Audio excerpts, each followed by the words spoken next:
CCD coffee industry का एक ऐसा नाम था जो कपल्स की डेट से लेकर बिजनेस मीटिंग्स तक हर जगह जाना जाता था। इस नाम को इतना बड़ा बनाने वाले इंसान वीजी सिद्धार्था थे, जो चाय पीने वालों के देश में कॉफ़ी का क्रेज लाए। पर ऐसा क्या हुआ कि सीसीडी का नाम गुमसा हो गया? ऐसा क्या हुआ कि वीजी सिद्धार्था को अपनी जान देनी पड़ी? The sudden death of V.G. Siddhartha, the founder of Cafe Coffee Day, has sent shockwaves across the Indian business community. The confirmation of his death has been met with sorrow, but also concern about the tough conditions for entrepreneurship in India. CCD के मालिक V G Siddharth लापता हुए थे। 36 घंटे बाद लाश मिली।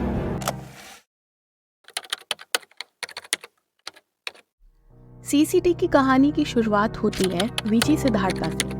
1983 में Mangalore university से इकोनॉमिक्स में ग्रेजुएशन करने के बाद उन्होंने अपने करियर की शुरुआत जेएम फाइनेंशियल नाम की एक फाइनेंशियल सर्विस ग्रुप में एज एन इंटर्न काम किया। वहां 2 साल ट्रेडिंग और इन्वेस्टिंग सीखने के बाद वो 1984 में मुंबई से बैंगलोर आ गए और अपना खुद का स्टॉक ब्रोकिंग फर्म शुरू कर लिया। ब्रोकिंग फर्म में काम करने के साथ साथ उन्होंने जाना कि इंडिया में 1 किलो कॉफी की कीमत 35 सेंट्स है और यहाँ की कॉफी की कीमत अमेरिका में $1.2 है। अब यही चीज एक डायरेक्ट बिजनेस अपॉर्चुनिटी थी, क्योंकि इसमें मार्जिन काफी ज्यादा था और यही चीज सिद्धार्थ ने समझी और इसके साथ उन्होंने 1993 में शुरुआत की amalgamated been coffee trading company की। जो वीजी सिद्धार्था थे, उन्होंने कॉफी ट्रेडिंग कंपनी से हर साल 20,000 टन की कॉफी एक्सपोर्ट करने लगे और 2 सालों में इंडिया के दूसरे सबसे बड़े एक्सपोर्टर बन गए। कुछ समय बाद उन्होंने कॉफी बिजनेस पर अपना सारा ध्यान दिया और उसका नाम बदलकर कॉफी डे ग्लोबल कर दिया। और इसी के आसपास उन्हें एक जर्मन बिजनेसमैन की कहानी जानकर अपना कॉफी हाउस खोलने का आइडिया आया। उस जर्मन बिजनेसमैन ने हैम्बर्ग में सिर्फ 10 फीट की दुकान से शुरू की थी और उसी के बढ़ाते बढ़ाते वो देश के एक मशहूर बिजनेसमैन बन गए थे। इंडिया में कॉफी डे का नाम बनाने के लिए उन्होंने 11 जुलाई 1996 में सीसीडी का पहला आउटलेट ब्रिगेड रोड बैंगलोर में खोला। कुछ ही सालों में सीसीडी के आउटलेट्स के नंबर बढ़ते गए और साल 2000 तक सीसीडी के 500 से ऊपर आउटलेट्स हो गए थे। इसी सक्सेस के साथ उन्हें 2000 में अपना पहला इंटरनेशनल आउटलेट वियना ऑस्ट्रिया में खोला।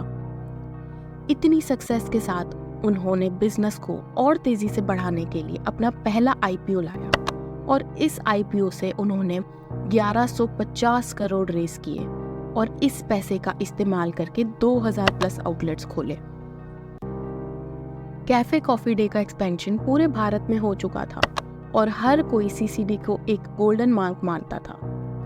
पर ऐसा क्या हुआ कि सीसीडी देश की नंबर 1 कॉफी चेन होने के बाद भी इतने बड़ी मुसीबत में आ गई? ऐसा क्या हुआ कि सीसीडी कर्ज में डूब गया और इसके कारण सीसीडी के जो फाउंडर थे उन्हें सुसाइड करना पड़ा? The decline of CCD. इतनी ज्यादा एक्सपेंशन के साथ सीसीडी के कर्ज बढ़ने लगे। 2019 तक सीसीडी कंट्री की सबसे बड़ी कॉफी चेन हो गई थी और इनके पास 2664 से ज्यादा आउटलेट्स हो गए थे। स्टारबक्स, डंकिन डोनट्स इतने वर्ल्ड वाइड पॉपुलर होने के बाद भी इंडिया में इतने आउटलेट्स कभी ओपन नहीं कर पाए। सीसीडी इस एक्सटेंट तक पॉपुलर था और इतने रैपिड एक्सपेंशन के साथ ही सीसीडी की दिक्कतें स्टार्ट हो गई। सीसीडी ने कॉफ़ी को एक लग्जूरियस चीज़ बना दिया। इंडिया जैसे देश जहाँ पे लोगों को चाय पसंद है, वहाँ पे कॉफ़ी को हाई प्राइसेस पर बेचने लगे। फिर क्या हुआ, टायर 1 कंपनीज और अर्बन सिटीज़ हैं, वहाँ पे कॉम्पिटिटर्स बनने लगे। स्टारबक्स, डंकिन डोनट्स के आउटलेट्स बढ़ने लगे और ये चीज़ सीसीडी के लिए एक बहुत बड़ा कॉम्पिटिशन साबित हुआ। वहाँ पर क्राउड्स के डिस्ट्रीब्यूशन होने लगे। इससे सीसीडी की सेल्स काफ़ी कम होने लगी और सेल्स नहीं थी मतलब प्रॉफिट नहीं था। प्रॉफिट के ना होने के कारण सीसीडी के जो लिए हुए लोन थे वो उन्हें दिक्कत देने लगे। कॉफी डे एंटरप्राइज, जो कि सीसीडी की पेरेंट कंपनी है, वो ना कि सिर्फ सीसीडी बल्कि हॉस्पिटैलिटी एंड लॉजिस्टिक्स में भी जाने लगे। इंटरेस्टिंग बात तो ये है कि वीजी सिद्धार्था ने ये सारे बिजनेस लोन लेके शुरू किए थे और ये एक्सपेंशन इतनी ज़्यादा लोन पे डिपेंडेंट थी, वो कर्ज दले दबते गए। मेन प्रॉब्लम कहाँ आ रही थी? वीजी सिद्धार्था ने लोन लेके एक एम्पायर तो एक्सपेंड कर दिया, लेकिन कैश फ्लो ना होने के कारण उनके लोन कोलैप्स करने लगे। उनके पास इतना पैसा नहीं था कि लोन को वो रीपे कर सके। ये सब एक तरीका का विशियस साइकिल बन गया था, जिस कारण से कंपनी डूबती गई, कैश फ्लो नेगेटिव में था, प्रॉफिट्स हो नहीं रहे थे और विजय सिद्धार्था ने जो लोन पे लिए हुए एक्सपेंशंस किए थे वो प्रॉफिट छोड़ो वो लॉस दे रहे थे। इस कारण से सारे के सारे लोन्स कोलैप्स करने लगे। मार्च 2019 में कंपनी के ऊपर जो कर्ज था वो 6,547.38 करोड़ तक पहुंच गया था, जिसके बाद न्यूज़ आती है कि विजय सिद्धार्था ने अपनी जान ले ली। ये ऑन रिकॉर्ड है कि शेयर होल्डर्स की राइट को वायलेट किया गया था और साथ ही साथ ऑडिट कमेटी को ठीक से नहीं काम करने दिया।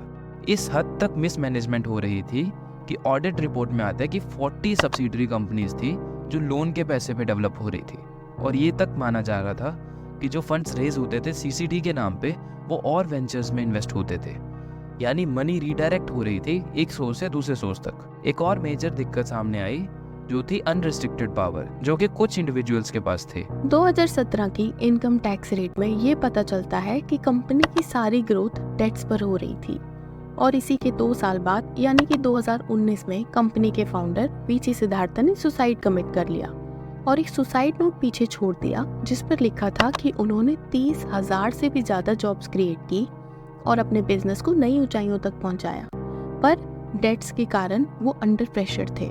इनकम टैक्स रेट से लेकर इन्वेस्टर्स के शेयर बायबैक करने का प्रेशर वो संभाल नहीं पाए, जिसकी वजह से उन्होंने ये सख्त कदम उठाया। उनके जाने के बाद 17 मार्च को द मिंट ने एक रिपोर्ट में बताया कि टोटल 48 सब्सिडरी बिजनेस इन्वॉल्व थे, जिसमें 2600 करोड़ का कोई अता पता नहीं था। ये सारा पैसा डाइवर्ट हो रहा था ताकि वो हाई कॉस्ट बोरोइंग्स को क्लोज कर सकें। फाउंडर की डेथ के बाद कंपनी को काफ़ी दिक्कतों का सामना करना पड़ा। इसी के चलते उनकी वाइफ मालविका, जो कि एक्स सीएम ऑफ कर्नाटका की बेटी हैं, उन्होंने सीएम की पोजीशन ली और यहीं से सीसीडी का अस्तित्व फिर से निखरने लगा। मालविका सीसीडी की नई सीईओ के अंडर ये बिजनेस फिर से ग्रो करना शुरू हुआ और उन्होंने बहुत हद तक हाई कॉस्ट बोरिंग्स को क्लोज कर दिया। अभी ये एक कह पाना मुश्किल है कि कंपनी का क्या फ्यूचर है, पर हम ये उम्मीद कर सकते हैं कि कंपनी अब सुरक्षित हाथों में है और हम ये चाहेंगे कि कंपनी फिर से कामयाबियों की ऊंचाइयां छुए।